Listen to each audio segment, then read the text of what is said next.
በሕይወታቸው ያገዝናቸው ሰዎች እኛን ለመጣል የመጀመሪያ ለምን ይሆናሉ? አንዳንድ ጊዜ ከፍ የምታደርጋቸው ሰዎች መጀመሪያ ወደ ታች የሚገፉ ናቸው።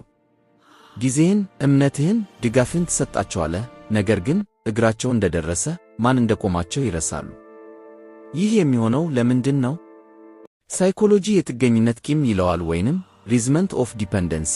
አንድ ሰው ከልክ በላይ በአንተ ላይ ጥገኛ ሲሆን ትንሽ የሆነው ያክል ይሰማዋል እና ኢጎ ያንን ስሜት እንዴት መዋጋት እንዳለበት የሚያውቅበት ብቸኛው መንገድ በአንተ ላይ ፊት በመዞር ነው። በድንገት ይጠሉሃል ማለት አይደለም። ደግነትህ ደካማ የነበሩበትን ጊዜ ያስታውሳቸዋል እና ያንን መስታወት ከእንግዲህ መቋቋም የማይችሉበትን ጊዜ ያስታውሳቸዋል። ነገር ግን እውነቱ ይኸውልህ፣ ክህደታቸው አንተን አይገልጽህም፣ የነሱን ድብቅ ማንነት ያጋልጣል።